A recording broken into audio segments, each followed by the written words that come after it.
Bismillahirrahmanirrahim. Assalamualaikum warahmatullahi wabarakatuh. Alhamdulillahillazi bi ni'matihi tatimmu shalihat. Asyhadu an la ilaha illallah wahdahu la syarika lah. Wa asyhadu anna Muhammadan abduhu wa rasuluh. Allahumma salli ala Muhammadin wa ala alihi wa sahbihi ajma'in. Amma ba'du, fa inna asdaqal hadisi kitabullah wa khairul hadi hadi Muhammadin sallallahu alaihi wasallam. Wa qala ta'ala fi kitabihil karim, a'udzu billahi minasy syaithanir rajim. Ya ayyuhalladzina amanu taqullaha wa la tanzur nafsum ma qaddamat lighad wattaqullaha innallaha khabirun bima ta'malun. Bapak Ibu, para orang tua, para asatiz, para hujjaj, mobil khusus pengurus DKM Masjid Al-Muhajirin Baitur Rahim. Alhamdulillah, bersyukur kepada Allah pagi ini kembali Allah takdirkan kita bisa merangkai kebersamaan. Kita bisa hadir melaksanakan salat subuh berjamaah, dan beberapa saat ke depan insya Allah kita akan mencoba duduk bersama berbicara tentang satu tema penting yang sejatinya ini merupakan kepentingan setiap makhluk, terutama kita manusia. Tidak ada perkara yang paling kita pentingkan, perkara yang paling kita harapkan, perkara yang paling kita rindukan, kecuali setiap langkah kaki yang tergerak dalam setiap masa kehidupan kita semuanya diberkahi oleh Allah Subhanahu wa Ta'ala. Kita berharap umur yang diberkahi, kita berharap ibadah yang diberkahi, kita berharap rezeki yang diberkahi, kita berharap keturunan yang diberkahi, dan kita berharap persaudaraan yang diberkahi oleh Allah Subhanahu wa Ta'ala. Kita sudah sangat banyak memahami tentang literatur makna dan hakikat keberkahan itu sendiri. Sering dalam berbagai kesempatan ketika kita mendengar seorang MC mengawali sebuah acara, selalu diawali dengan sebuah ungkapan, semoga pertemuan kita ini diberkahi oleh Allah Subhanahu wa Ta'ala. Apakah setiap pertemuan itu mendapatkan keberkahan? Belum tentu. Tergantung pertemuannya apa dan pertemuannya di mana. Tetapi pagi ini insya Allah keberkahan akan menyelimuti hari kita. Keberkahan akan menyelimuti kebersamaan kita. Karena setiap pagi, setiap kita yang melangkahkan datang ke masjid untuk melaksanakan ibadah, yang mengawali hari dengan mengucapkan kalimat Alhamdulillahilladzi ahyana ba'da ma amatana wa ilaihi nusyur. Itulah doa yang kita ucapkan ketika kita terbangun, dan Allah Subhanahu wa Ta'ala membangunkan kita. Kemudian setelah bangun, kita berwudu datang ke masjid ini. Maka sesungguhnya orang-orang yang mengawali harinya bertekad untuk menyempurnakan ketaatan kepada Allah Subhanahu wa Ta'ala, maka mereka adalah orang-orang yang mendapatkan keberkahan, sebagaimana Rasulullah Shallallahu Alaihi Wasallam selalu mendoakan keberkahan kita sebagai umatnya. Kita didoakan oleh Rasulullah, Allahumma barik li ummati fi bukuriha. Ya Allah, berkahilah umatku di pagi harinya. Tentu doa Rasulullah ini ditujukan kepada orang-orang yang bangun pagi. Tetapi bangun paginya untuk beribadah kepada Allah, bukan untuk meneruskan bukan untuk meneruskan kehidupan jahatnya.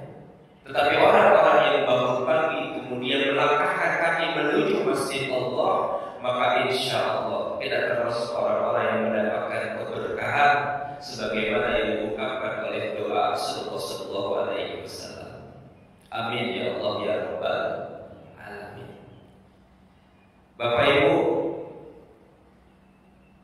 keberkahan itu datangnya dari Allah Subhanahu wa Ta'ala, bukan dari makhluk, bukan dari benda, bukan dari tempat. Tidak ada sesuatu pun di dunia ini yang bisa mendatangkan keberkahan kecuali Allah Subhanahu wa Ta'ala. Dan kita memahami bahwa setiap kita melaksanakan kehidupan bukan hanya terkait dengan bagaimana kita punya kemampuan menjalani kehidupan itu sendiri, berganti dari menit menuju jam, jam menuju hari, hari menuju pekan, pekan menuju bulan, bulan menuju tahun.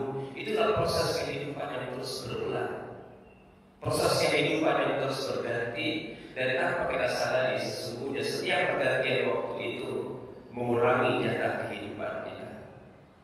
Dan hari ini kita sudah bertambah usia kita, tetapi berkurang jatah kehidupan kita. Kenapa kita menginginkan keberkahan dalam hidup?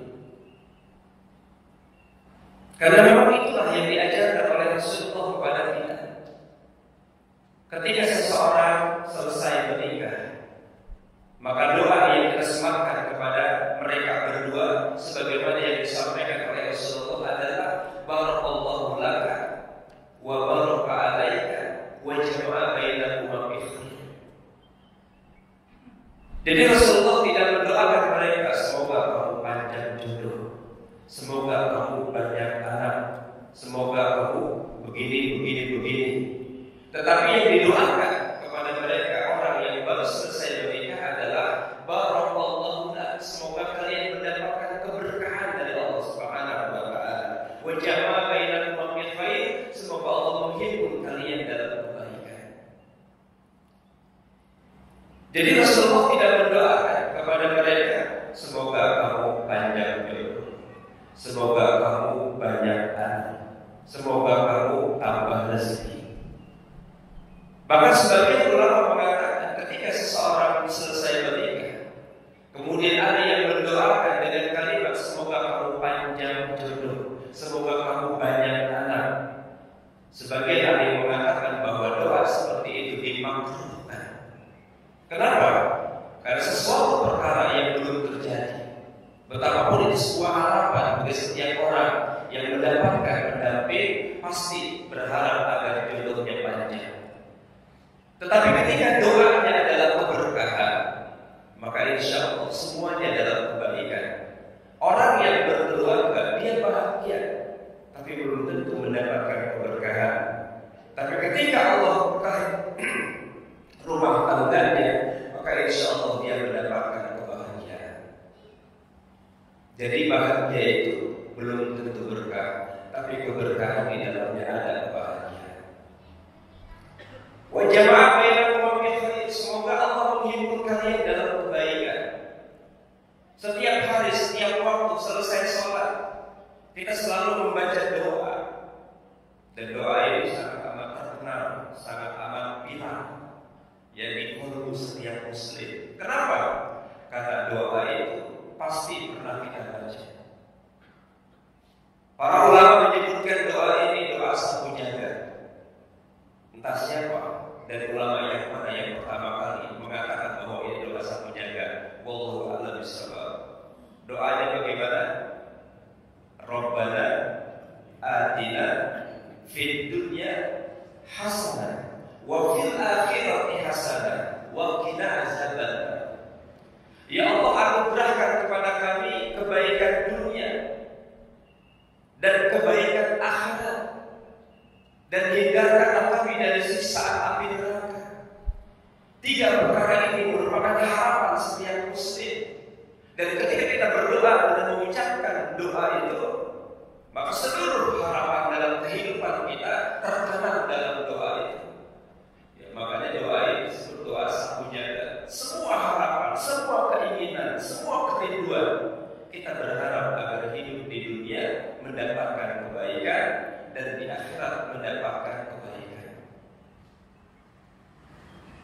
Kenapa ada dua kata di situ? Padahal jika kebaikan diberikan Allah di akhirat, pasti orang akan mendapatkan kebaikan dunia.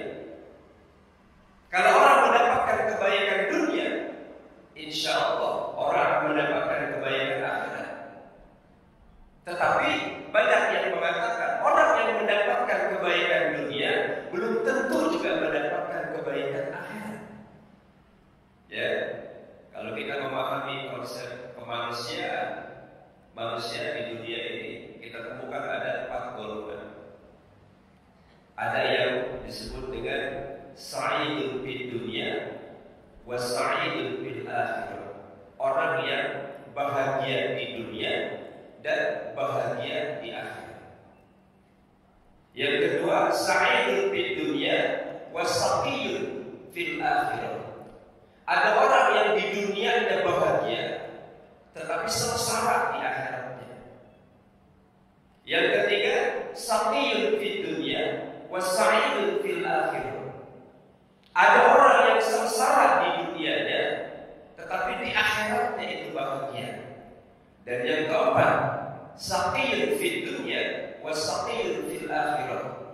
Ada orang yang sengsara di dunianya, juga sengsara di akhiratnya. Kira-kira kita mau pilih yang mana? Halo, ini ngantuk apa tadi? Ya, masjid ini luas, tapi terkesan kosong. Karena jamaah duduknya berpecah-pecah. Tapi nggak apa-apa, tergantung saya. Ya, mudah-mudahan hati tetap menyatu. Amin. Mudah-mudahan hatinya tetap khusyuk. Sebab ada yang sudah berazam bertekad mendengar taklim kepengen nyender. Ya, kalau nyender kemudian ketiduran. Nah itu ada sedikit repot. Tapi nggak apa-apa. Yang penting duduk di majelis taklim. Persoalan dengar, persoalan tidur, ya, yang penting niatnya taklim. Amin. Insya Allah dapat kebaikan. Jadi yang pertama Bapak Ibu sekalian, sa'idun fid dunya wa sa'idun fil akhirah. Ini yang kita dapatkan dalam kehidupan kita. Kita mendapatkan kebahagiaan dunia dan kebahagiaan akhirat. Mendapatkan hasanah dunia dan hasanah akhirat. Ya. Itu yang selalu kita doakan, selalu kita minta dalam setiap penggalan doa kita. Dan ternyata ada satu hadis terkait dengan doa ini. Karena asal doa Nabi sallallahu alaihi wasallam, Allahumma rabbana atina fid dunya hasanah wa fil akhirati hasanah wa qina azabannar. Ya, jadi doa yang paling banyak dibaca oleh Nabi adalah Allahumma rabbana atina fid dunya hasanah wa fil akhirati hasanah wa qina azabannar. Ya Allah, karuniakanlah, anugerahkanlah kepada kami hasanah dunia dan hasanah akhirat. Jadi Nabi saja yang paling banyak dibaca ketika dia berdoa, doa ini. Dan doa ini diabadikan oleh Allah dalam Al-Quran, surah Al-Baqarah ayat 201. Nah, ketika kita mendapatkan hasanah dunia dan hasanah akhirat, itu artinya kita mendapatkan keberkahan dunia dan keberkahan akhirat.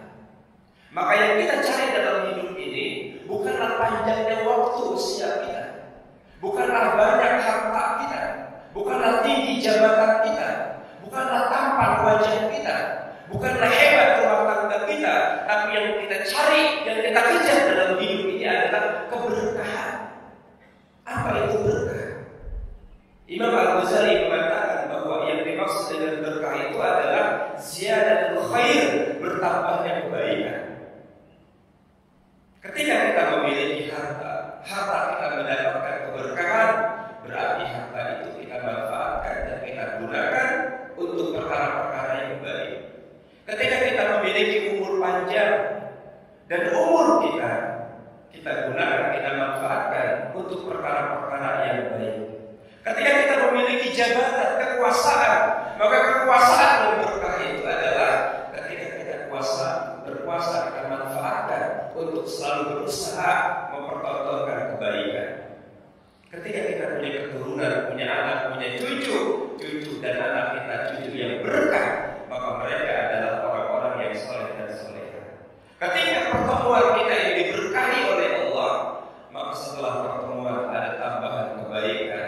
tambahan ilmu, tambahan ketaatan, tambahan persaudaraan yang nilainya itu menetap di dalam hati kita. Jadi berkah itu adalah menetapnya kebaikan dalam diri kita. Ketika kita bicara tentang berkah umur, Bapak Ibu sekalian, ini perkara umur jangan kita anggap remeh. Bahwa Allah memberikan kita waktu yang begitu panjang. Allah memberikan kita durasi yang berbeda-beda antara satu dengan yang lainnya. Itu ada rahasia. Banyak orang yang umurnya panjang, tetapi amal solehnya tidak sepanjang umurnya. Banyak orang yang berusia 100 tahun lebih, ada banyak, walaupun bisa dihitung jumlahnya. Dan memang usia itu sudah ditentukan oleh Nabi. Usia umat beliau, a'maru ummati baina sittin ila sab'in wa aqalluhum yazidu dzalik. Umur umatku itu kisaran 60, antara 60 hingga 70 tahun. Dan sedikit sekali di antara kita yang usianya di atas itu. Ya. Tapi hadis ini kok seperti tidak terbantahkan.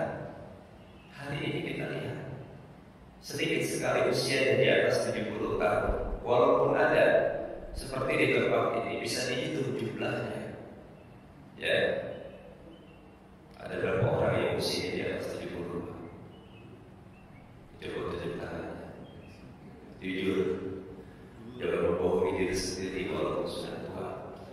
Iya, jangan mengatakan oh saya masih muda Ustaz. Ya, kelihatan muda, tapi rasanya tua.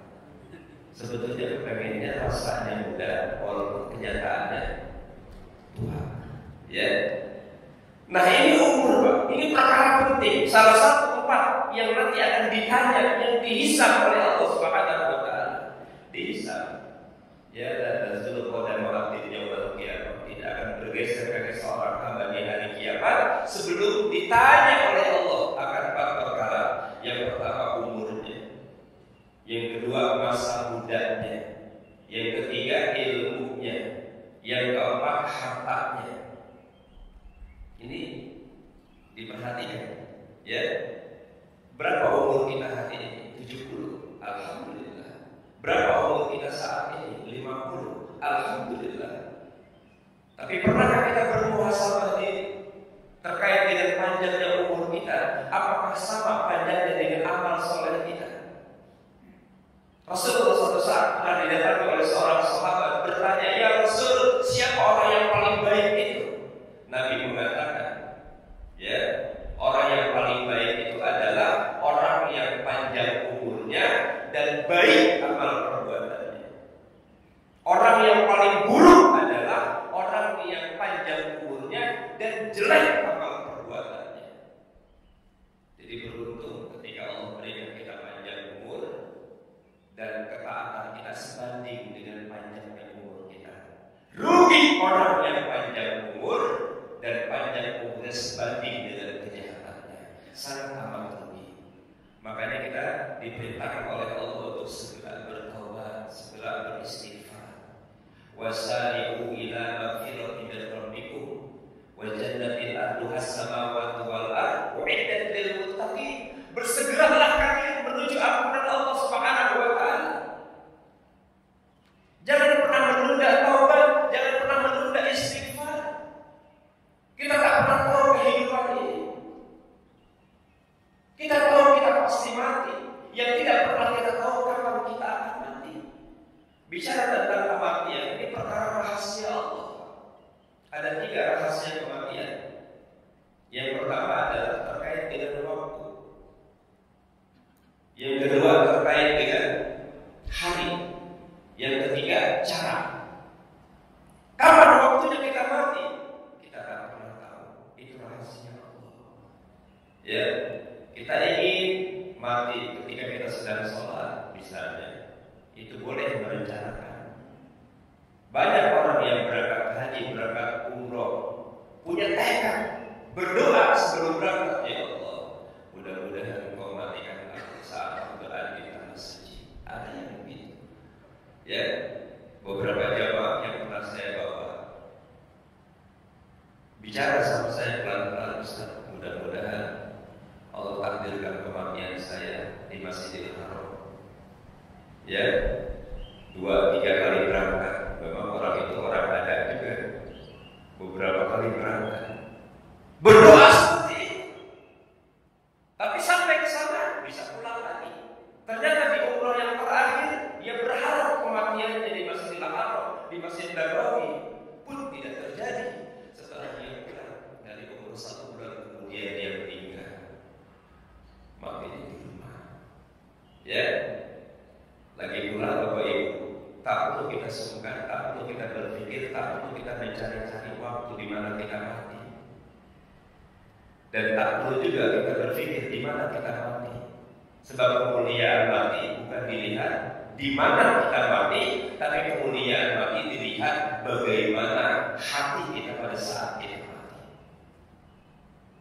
Ya, kemuliaan mati bukan diukur nilainya dari tempat di mana kita mati, tetapi ukurannya adalah bagaimana hati kita pada saat kita mati. Apakah kita memiliki qalbun salim sehingga Allah menyelamatkan kita? Yauma la yanfa'u malun wala banun illa man atallaha biqalbin salim. Pada hari ketika anak-anak dan harta tidak berguna kecuali illa man atallah. Ya, kecuali ketika kita menghadap Allah biqalbin salim, dengan hati yang selamat. Dia yang kita butuhkan hari ini bagaimana keselamatan hati, bagaimana keselamatan jiwa. Karena keberuntungan ada di situ, keberkahan ada di situ. Qad aflaha man zakkaha wa qad khaba man dassaha. Beruntunglah orang-orang yang mensucikan jiwanya, dan rugilah orang-orang yang mengotorinya. Surah As-Saff ayat 9 dan 10. Nah, penting bagi kita untuk mentazkiyah terus-menerus. Kenapa tazkiyah itu penting? Alasan yang pertama, karena kesucian hati itu merupakan arah pandangan Allah bagi seorang hamba. Allah memandang kita bukan fisik. Allah memandang kita bukan jasad. Innallaha la yanzuru ila suwarikum wa amwalikum walakin yanzuru ila qulubikum wa a'malikum. Sesungguhnya Allah tidak melihat rupamu, Allah tidak melihat hartamu, akan tetapi Allah melihat hati dan perbuatan. Ini, ya, hati itu menjadi arah pandangan Allah kepada manusia. Maka yang perlu kita prioritaskan kebersihan ini adalah kebersihan qalb. Yang kedua, sebab hati itu adalah sarana yang bisa mendatangkan keberuntungan. Jadi dunia dan akhirat, hasanah dunia dan hasanah akhirat, itu kita harus awali dari bagaimana kita membersihkan hati kita. Qad aflaha man zakkaha wa qad khaba man dassaha. Beruntung orang yang mensucikan jiwanya, dan rugi orang yang mengotorinya. Yang ketiga, alasannya kenapa hati ini harus kita bangun, harus kita bersihkan. Karena ternyata perkara tazkiyatun nafs atau kesucian hati ini merupakan risalah kenabian. Semua nabi yang diutus oleh Allah diperintahkan oleh Allah untuk mentazkiyah, mensucikan jiwa-jiwa manusia.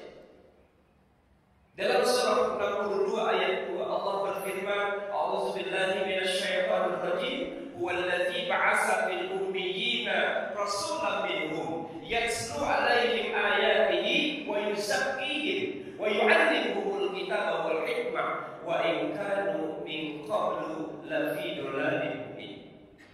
Ya, surah 62 ayat 2 surah Al-Jumu'ah. Ayat ini mempertegas tentang fungsi diutusnya Rasulullah Muhammad Sallallahu Alaihi Wasallam. Dialah Allah yang telah mengutus seorang Rasul dari kalangan yang ummiyin. Ummi itu buta huruf. Apa tugas Nabi? Yang pertama, yatslu alaihim ayat, membacakan ayat-ayat Allah. Maka kita mengenal dalam tilawah, membaca ayat-ayat Allah. Yang kedua, wa yuzakkihim, membersihkan jiwa-jiwa manusia dari kotoran-kotoran kemusyrikan. Dan kita kenal dalam bahasa yang lain adalah tazkiyah. Yang pertama tilawah, yang kedua tazkiyah. Yang ketiga, wa yu'allimuhumul kitab. Allah mengutus Nabi Muhammad, tujuannya apa? Mengajarkan Alkitab. Maka di sini konsep yang kita sebut dengan taklim. Ya, taklim itu mengajarkan ilmu-ilmu terkait dengan Al-Quran. Dan yang keempat adalah al-hikmah. Tugas Nabi diutus kepada umat manusia mencontohkan sunnah dalam ibadah dan dalam aspek-aspek kehidupan yang lain. Jadi tugas Nabi. Yang pertama tilawah, yang kedua tazkiyah, yang ketiga taklim, yang keempat hikmah. Sudah tenang? Ya.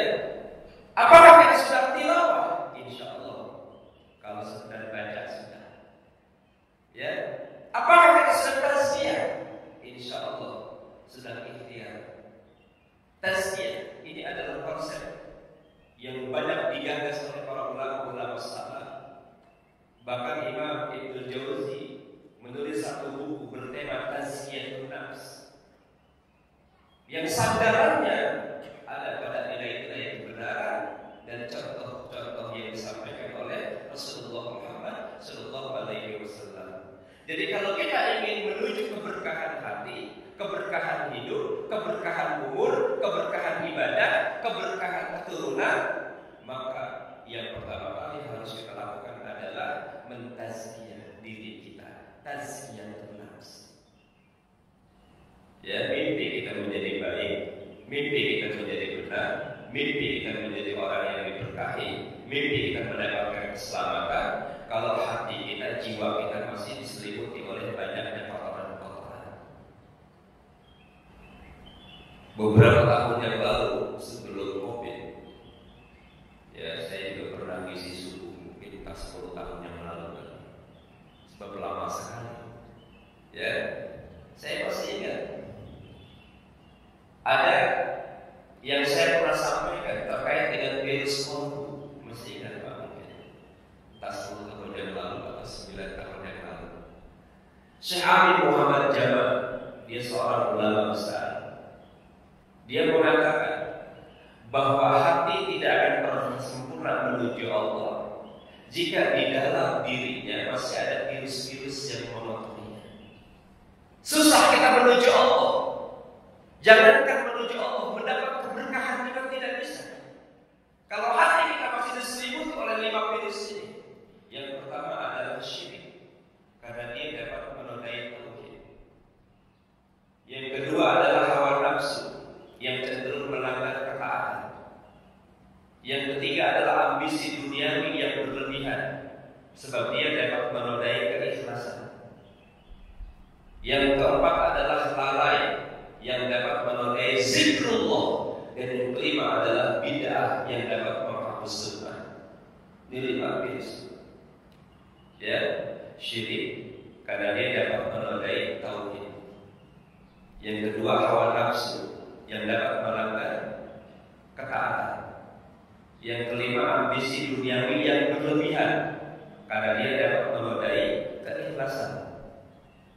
Yang keempat adalah lalai, yang dapat menodai zikrullah. Dan yang kelima adalah bid'ah dalam ibadah, karena dia dapat menghapus sunnah. Allah Akbar. Ya, yang pertama adalah syirik, yang dapat menodai tauhid. Kita sadar betul bahwa salah satu pilar Islam yang tidak boleh kita lupakan dan harus terus kita perhatikan adalah kesadaran bertauhid. Sebab ini inti Islam. Kalau kita baca seluruh perkara ibadah dalam Islam, endingnya itu adalah tauhid. Kita mau sholat, kita mau puasa, kita mau zakat, kita mau haji, apalagi haji. Kesadaran tauhid itu harus terbangun. Orang yang melaksanakan ibadah umrah, yang melaksanakan ibadah haji, tapi di hati sifat syirik di hatinya, maka tidak akan pernah keberkahan haji itu terwujud. Makanya ada kalimat talbiyah yang menjadi pilar akidah itu dalam konteks haji. Talbiyah, ya. Di talbiyah itu adalah kesadaran kita membangun tauhid itu. Labbaik Allahumma labbaik, labbaik la syarika laka labbaik, innal hamda wa ni'mata laka wal mulk la syarika. Ini Islam. Jadi tidak bisa kita menghadirkan, mendatangkan keberkahan itu kecuali dengan hati yang bersih, kecuali dengan Islam yang bagus. Banyak di antara kita yang mengalami berkah. Nah, istilah mengalami berkah ini sangat ada di kita di Indonesia ini. Ya, tempat-tempat tertentu, kuburan-kuburan tertentu. Kalau kita laksanakan haji atau umroh, misalnya kita musab-musab makam Rasulullah. Ini orang Indonesia memang berhati. Ya, dia bawa sejadah, dia bawa apa namanya, sorban. Oh, nah itu kalau ketahuan askar di sana, pasti dikatakan haram, haram, haram. Itu aja. Kenapa? Karena memang tidak ada dasarnya. Walaupun itu tembok di dalamnya ada kuburan Rasulullah, walaupun itu pintu tempat masuk ke makam Rasulullah, tetapi tempat itu tidak mengandung keberkahan sekecil apapun. Kuburan Rasulullah saja, ketika kita lebih-lebihkan, ketika kita putuskan, askar bilang haram, haram. Ya, jangan minta kepada Tuhan. Bahkan doa saja jangan menghadap kepada kubur Rasulullah, tapi berdoa menghadap kiblat. Ya, kuburan Rasulullah saja, atau kuburan-kuburan yang menjadi titik datangnya para berziarah di Mekah, di Madinah. Lihat makam-makam di Madinah, kuburan-kuburan di Madinah. Di sana disebut namanya makbar. Ada makbar Hawa, ya kan? Ada makbar Uhud. Di Uhud itu ada seorang yang sangat berjasa dalam Islam, paman Rasulullah, yaitu Hamzah. Di Makkah itu ada seorang yang sangat dicintai Rasulullah, yaitu Ibunda Khadijah. Kemudian dibagi juga banyak para sahabat dimakamkan di situ. Orang-orang besar dalam Islam, di kuburannya tidak terlihat kemewahan, tidak terlihat kehebatan, biasa-biasa saja. Tapi di Indonesia luar biasa. Ya, ada kuburan yang dipagar besi. Di dalamnya orang banyak meminta, Mbak, rumah tangga saya lagi berantakan. Mbak, rezeki saya lagi sampai. Mbak, saya minta berkah, tolong. Andaikan si mbak yang ada dalam kubur itu bisa bicara, boro-boro bantu dulu. Ya, boro-boro gua bisa bantu lu, gua juga lagi bingung. Ya kan? Berziarah ke makam itu dianjurkan oleh Rasulullah. Tapi tujuan berziarah adalah kembali kepada diri kita untuk mengingat bahwa suatu saat kita pasti mati. Membangun kesadaran diri, bukan meminta kepada kubur. Tapi banyak realitas membuktikan kuburan-kuburan, ya, para ulama, para kiai, bahkan kuburan-kuburan yang tidak pernah jelas bentuknya siapa, kuburan siapa. Di daerah A ada satu kuburan di atas sebuah gunung. Nah, kemarin itu ada di televisi, ya, ada kuburan rahasia di atas sebuah gunung. Ada 10 orang. Datang orang banyak di situ minta uang, minta berkah. Ada yang begitu, ada yang bermalam, ada yang macam-macam. Halo. Jadi sekarang banyak juga aliran kuburium. Lihat, ziarah-ziarah datang ke kubur. Ziarah itu dibolehkan, Pak. Ya. Bahkan kita disunahkan ketika sampai kepada makam kubur, makom itu sebetulnya tingkatan tempat. Kalau di sana di Mekah ada makom Ibrahim. Nah, orang cenderung mengartikan makom Ibrahim itu kuburan Nabi Ibrahim.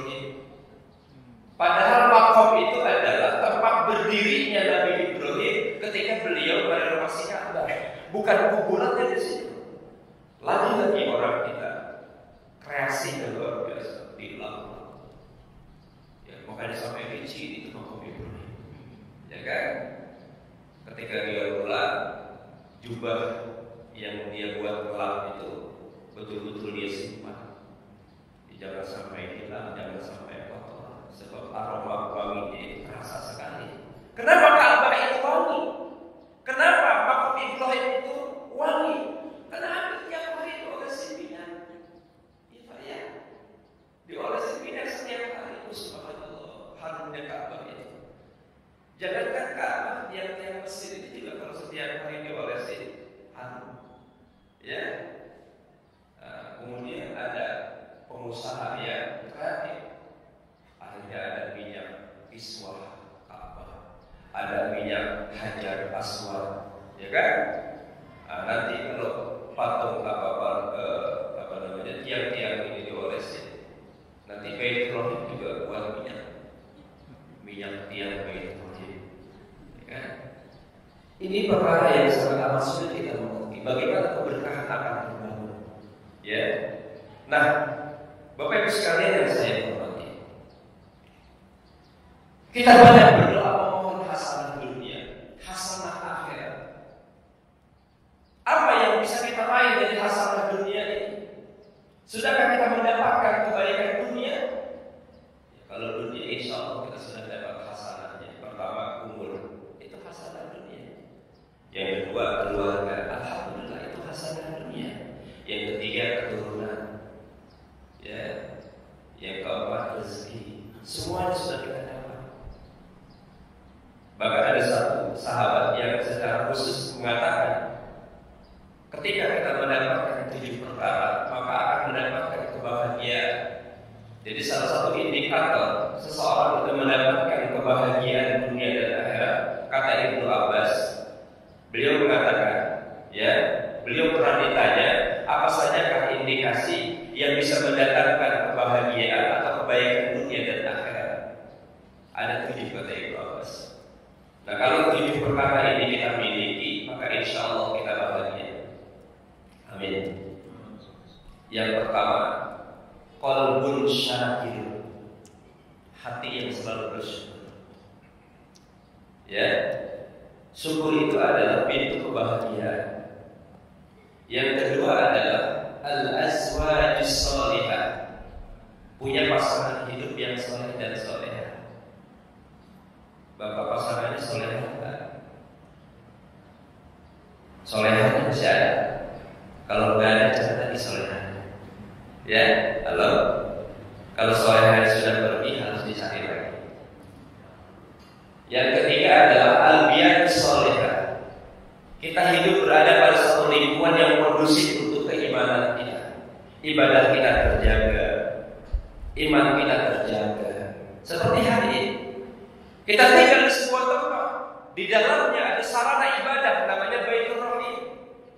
Tempat di mana kita beribadah tenang, tidak ada gangguan.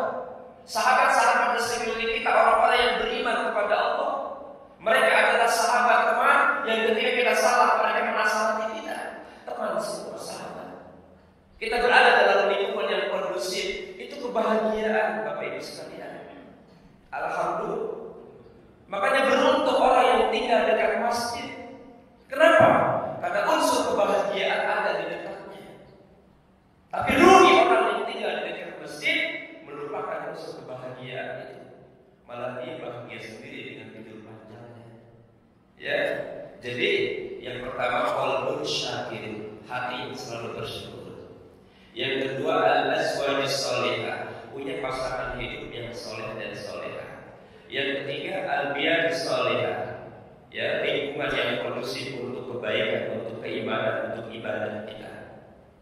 Yang keempat al-malul halal, unsur yang bisa mendatangkan ketenangan, kebaikan dan kebahagiaan adalah ketika kita mengkonsumsi harta yang halal yang kita tahu setiap hari. Sebentar ini lagi, udah punya aja, ya. Yang keberapa Pak? Yang keempat. Yang kelima. Yang kelima adalah al-auladul abror. kita punya anak, punya keturunan abror baik, berbakti kepada orang tua, taat kepada Allah, memiliki akhlakul karimah yang baik. Subhanallah. Ya, hari ini di zaman ini tidak ada perkara yang menjadi mutiara kebahagiaan kecuali kita punya anak yang soleh dan solehah. Itu mutiara berharga. Sebab kebanyakan orang tua sekarang ini hidupnya selalu dihantui kekhawatiran yang sangat dalam. Ya, anak kita keluar khawatir, mau sekolah khawatir, mau pergi khawatir. Betul Pak ya? Jangankan tempat-tempat yang jauh, anak kita mau ke galaksi saja, di situ ada GGP. Alhamdulillah di GGP bisa tiap hari Pak masuknya. Ya, lihat tempat-tempat tongkrongan, kafe-kafe sekarang bermunculan. Bukan sebuah kesalahan bisnis dan usaha itu, tapi ketika tempat-tempat itu justru menjadi sarana untuk pertemuan-pertemuan antar mereka. Ya, kita buat sarana itu untuk kemaksiatan. Anak-anak kita kumpul riuh, tertawa, cekak-cekik sampai jam malam. Dan saya juga punya salah satu kafe di Galaksi. Ya, saya berikan saran kepada anak saya, tolong jaga privasinya, tolong jaga kesantunannya, tolong jangan dibebaskan orang-orang yang datang di dalamnya. Jadi kapan-kapan suatu saat saya mau undang kopi bapak-bapak di kafe saya punya kafe. Ya, tapi tidak ada musik dan lain sebagainya di situ. Baik, yang keenam, tafakuh fiddin, kata Ibnu Abbas. Semangat kita untuk terus memahami agama. Sebab bila kebahagiaan salah satunya ada pada pemahaman kita tentang ilmu. Ya, man arada dunya fa alaihi bil ilmi, wa man arada al-akhirah fa alaihi bil ilmi. Barang siapa yang ingin mendatangkan kebaikan dunianya, maka dengan ilmu. Barang siapa yang ingin mendatangkan kebaikan akhiratnya, maka dengan ilmu. Nah, sebagai ulama mengatakan ini bukan hadis. Ya, ada memang para ustaz yang menyampaikan bahwa Rasulullah bersabda, tapi setelah ditelusuri, ini adalah maqalah, ucapan dari seorang ulama besar, Imam Syafi'i rahimahullah. Beliau mengatakan, man arada dunya alaihi bil ilm. Barang siapa yang ingin mendapatkan kebaikan dunia, maka dengan ilmu. Ilmu, Pak. Jadi taklim, ngaji, jangan pernah berhenti. Terus berusaha, apalagi di tingkat usia seperti ini, kebutuhan kita akan ilmu harusnya tidak boleh berhenti. Ya, walaupun sekedar dulu datang tidur. Alhamdulillah. Ya, niatnya saja, niat dari rumah berbuat kebaikan. Niat, Pak. Ya, ada di dalam kitab Arba'in An-Nawawiyah bicara tentang niat buruk dan niat baik. Dalam hadis itu ditekankan, orang yang sedang meniatkan untuk berbuat baik, tapi ketika waktunya kebaikan itu tidak bisa dilaksanakan karena ada uzur, maka dia mendapatkan kebaikan. Dia mendapatkan pahala kebaikan yang sempurna. Kita mau niat tapi sungguh ternyata kita sakit, maka Allah mencatat kebaikan niat taklim kita. Makanya yang berangkat haji tahun ini tidak bisa, padahal sudah diniatkan sekian tahun, menanti sekian lama, tapi pada waktunya kemudian takdir berkehendak kita tidak jadi berangkat. Ya, jangan kalau berlebihan menyesali diri. Sebab ada jamaah kita di sini, beliau bercerita dengan gemuruh hati yang kecewa. Saya kecewa. Kenapa Pak Haji? Ya, penantian saya sudah hampir 10 tahun.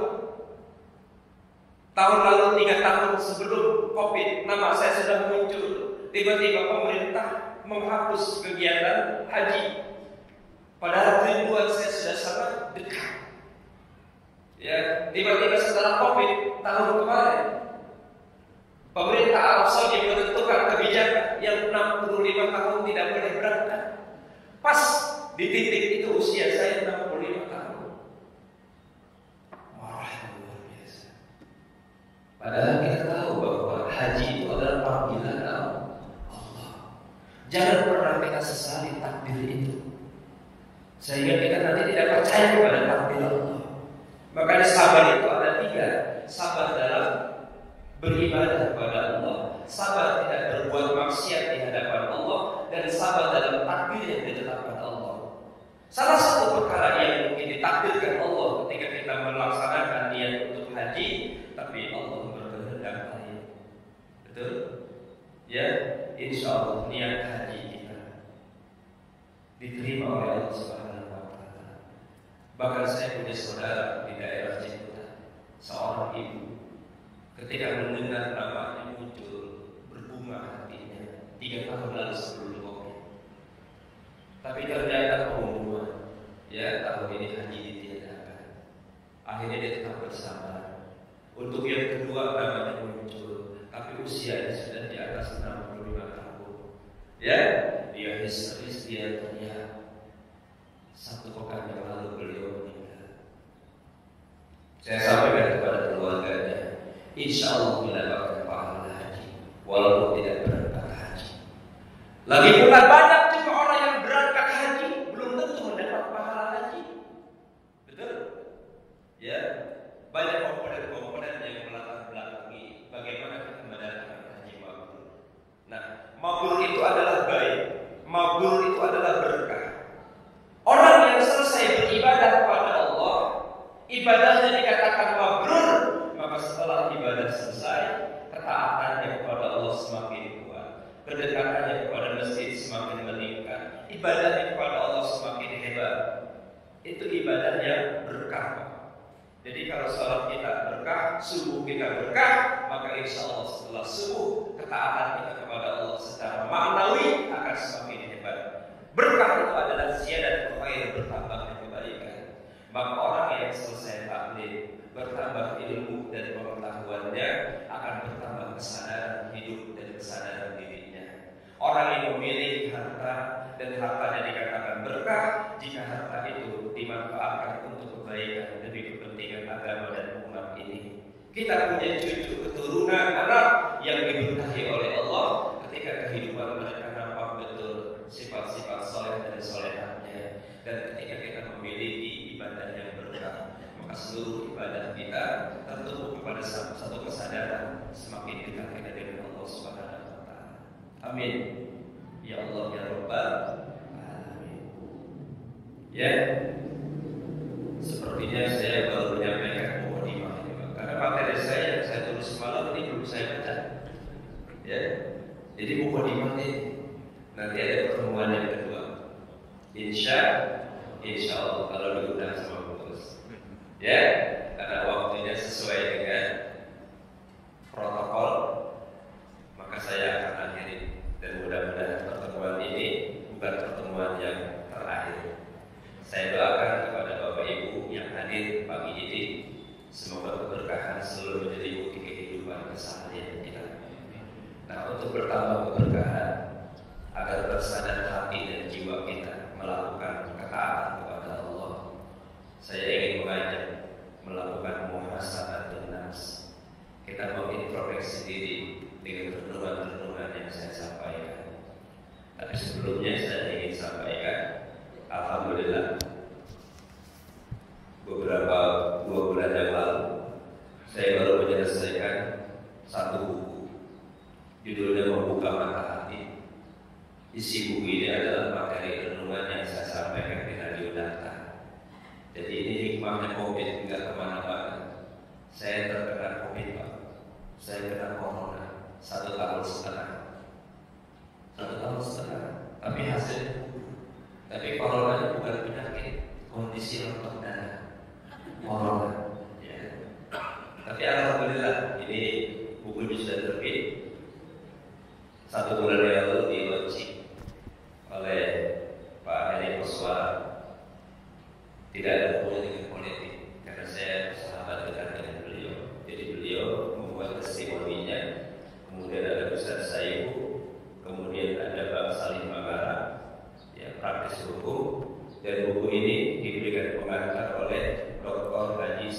menyampaikan salam itu.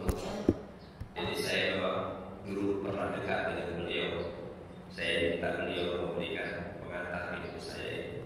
Ini buku-buku renungan, buku muhasabah. Ya, jadi jika Bapak Ibu berkenan untuk memilikinya, sekarang sangat mudah. Ya, tinggal dikirim nanti ke rumahnya masing-masing. Yang penting catat nomor telepon saya dulu. Ya, catat nomor telepon yang berkenan. Siapa tahu kita saling memberikan manfaat. Amin. 0815 99 33 402 0815 99 33 402. Ya, jadi bisa online. Saya kirim langsung sampai ke rumahnya. Kalau nggak ketemu saya datang ke rumahnya dan terima. Baik, mari sama-sama kita bersihkan hati sebentar. Kita beristighfar kepada Allah. Setiap kita masih pernah punya masalah, dan sudah begitu banyak kita menunaikan ditahilan menafikan dosa dan kesalahan di masa lalu kita. Orang yang baik hari ini bukan tidak pernah punya masalah, dan orang yang jahat hari ini bukan berarti tidak pernah punya masa depan. Selalu ada kesempatan selama kehidupan Allah berikan kepada kita. Hari ini telah melewati begitu banyak perjalanan waktu. Kita melihat begitu banyak keindahan. Kita menyaksikan begitu banyak keburukan. Kita merasakan betapa kehidupan ini selalu berada dalam dua keadaan. Ada hidup, ada mati. Ada pintar, ada bodoh. Ada malam, ada siang. Kita melewati dua masa itu. Tetapi tak sadar, sering dalam dua masa itu kita melakukan banyak khilaf. Mata kita sering menatap yang haram, mulut kita sering berkata dusta dan kemunafikan, telinga kita sering mendengar perkara-perkara yang membuat hati kita menjadi ramai memperbincangkan orang lain. Bahkan setiap langkah kaki kita sering terjun pada tempat-tempat yang tak mendapatkan ridho Allah Subhanahu wa Ta'ala. Bapak Ibu, hari ini kita bercermin di usia kita yang tidak muda lagi. Pernahkah kita berpikir satu saat ketika kematian datang menjemput kita, sementara bekal kita masih sangat amat sedikit? Pernahkah kita berpikir ketika suatu saat orang-orang di sekeliling kita meninggal dan tak ada tempat lagi untuk bercengkrama, sementara waktu sangat amat sebentar? Pernahkah kita berpikir suatu saat nanti ketika kita sudah berada dalam kubur, tanpa teman, sepi gelap, dan tak ada iman, maka beruntunglah setiap kita yang terus menorehkan kita kebaikan, maka kelak akan mendapatkan kesempatan yang terbaik di hadapan Allah. Hari ini di setiap tahun kita terlahir, saat itu kita dalam keadaan suci, belum ternoda dosa. Tapi hari ini begitu banyak sudah rentetan dosa dan kesalahan yang pernah kita lakukan. Sementara tobat kita begitu lemah, syukur kita begitu sedikit. Astagfirullahaladzim. Astagfirullahaladzim. Astagfirullahaladzim. Allazi la ilaha illa huwal hayyul qayyum wa atubu ilaih. Amin ya rabbal alamin. Amin ya mujibas sa'ilin. Alhamdulillah rabbil alamin. Hamdan syakirin, hamdan yuwafi ni'amahu wa yukafi'u mazidah. Ya Rabbana lakal hamdu kama yanbaghi li jalali wajhikal karim wa 'azimi sultanik. Allahumma arinal haqqa haqqan warzuqna ittiba'ah, wa arinal batila batila warzuqna ijtinabah. Ya Allah, perlihatkan kepada kami kebenaran sebagai kebenaran. Anugerahkan kekuasaan kepada jiwa kami, ya Allah, agar kami mampu melaksanakan kebenaran. Ya Allah, perlihatkan kepada kami kebatilan sebagai kebatilan. Anugerahkan kekuasaan kepada kami, ya Allah, agar kami mampu menghindari segala macam bentuk kebatilan. Rabbana zalamna anfusana wa illa taghfir lana wa tarhamna lanakunanna minal khasirin. Ya Allah, ampunilah setiap dosa masa lalu kami, dosa kedua orang tua kami, dosa guru-guru kami, dosa sahabat dan teman-teman kami. Bimbing ya Allah jiwa-jiwa kami agar terus tersadar akan kehidupan yang fana ini. Jangan Kau biarkan ya Allah kebencian, kedengkian, iri, ghibah, sum'ah menyelimuti jiwa-jiwa kami. Datangkan dalam hati kami rasa maaf kepada orang yang pernah berbuat salah kepada kami. Lapangkan dada kami ya Allah untuk memberikan maaf kepada orang yang pernah menjolimi kami. Ya Rahman ya Rahim, bimbing rumah tangga kami dalam berkah-Mu ya Allah. Jadikan rumah tangga kami rumah tangga yang Kau berkahi. Jadikan ibadah kami ibadah yang Kau berkahi. Jadikan keturunan cucu anak-anak kami keturunan yang Kau berkahi. Jadikan umur yang tersisa hari ini umur yang Kau berkahi. Rabbana hab lana min azwajina wa dzurriyyatina qurrata a'yun waj'alna lil muttaqina imama. Ya Rahman, ampuni kami sebagai orang tua jika belum bisa mengajarkan anak-anak kami di jalan-Mu. Ya Allah, bimbing jiwa-jiwa kami sebagai orang tua untuk bisa mencontohkan kebaikan kepada keturunan kami. Ya Allah, jadikanlah keturunan anak dan cucu kami anak-anak yang soleh dan solehah. Jauhkan mereka ya Allah dari tipu daya dunia yang menyesatkan, dari orang-orang jahat yang menghancurkan, dari perilaku buruk yang menterlenakan. Ya Allah, berkahilah kebersamaan kami pagi ini sebagaimana doa yang disampaikan oleh Rasul-Mu yang mulia. Allahumma barik li ummati fi bukuriha. Ya Allah, berkahilah umatku di pagi hari ini. Rabbana atina fid dunya hasanah wa fil akhirati hasanah wa qina azabannar. Wa sallallahu ala Muhammadin wa ala alihi wa sahbihi ajma'in. Subhanaka rabbika rabbil izzati amma yasifun. Wassalamu